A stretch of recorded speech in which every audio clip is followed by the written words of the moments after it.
नमस्कार जय जगन्नाथ मुझे आपको स्वागत करुच्ची मोर यूट्यूब चैनल को। तो थंबनेल देखिए आपण मैंने समस्ते जानी जाइए कि आज रेसिपीटी कौन रही।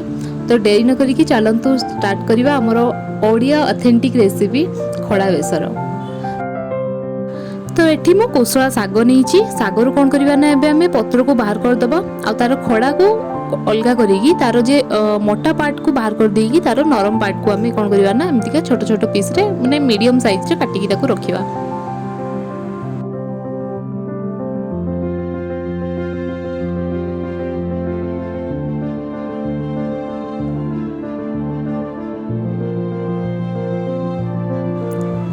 तापर एठी मु नेइची दुईटी आलू गोटे बैगण अल्प किछि भेंडी सागर नाड़ी को जे सागर खड़ा को काटिकी रखी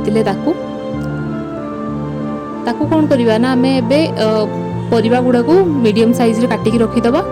एबे पुणी मुझे धड़ा सोरिष ता सहित गोटे सुखिला लंका जीरा आउ किछि रसुण रे अमाउंट टिके अधिका रहिला माने बेसरटा हमर टिके टेस्ट भल आसीबो। तो सेति पई रसुण अमाउंट देखिकी देबे ताकू कौन करबा ना एबे पूरा फाइन पेस्ट गुटे तयारी करदबा। आउ एठी मु नेइची मोस्ट इंपोर्टेंट पार्ट हमर बेसर रो आंबुल। आंबुल बिना कौन बेसर मते लागे बहुत माने अधा अधूरा टाइप रो रही जाए। तो आंबुल को लेकिन मुझे किसी समय पानी रे बतुरेकी रखी देइची जहाँ पड़ले कि आंबुलटा सॉफ्ट हम।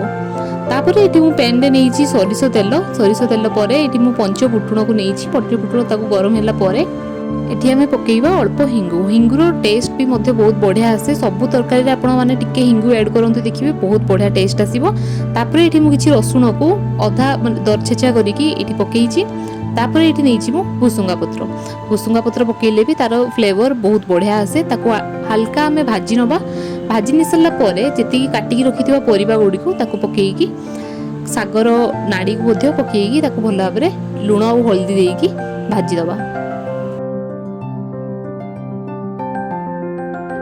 तो भाजवा टाइम रे गोटे जिनस ध्यान रखिए कि परिबा गुड़ को आम पूरा 100% सिझे दवानी। ये आम 50% कुक हो सारा पर आमर जो बेसर आम प्रिपेयर करें ताको ऐड करवा। से बेसर रे मध्य से परिबा को किछ समय फुटिला परे आउ 50% परिबा सेठी ही सिझिबो। तो बेसर ऐड कर सारा पर ये मु पकईची आंबुल को जो बतुरेकी रखी आंबुल तापर ताको किछ समय मिक्स करदबा। मिक्स कर सारा पर आम पानी अमाउंट टिके अधिका दबा आपण जो अनुसार बेसर चाहूबे कहीं आमर जो बेसर सोरिषटा सेटा पानी रे फुटिकी ही सिझिबो। तो कंचा जमती रहिबोनी से अनुसार पानी ऐड करिवे।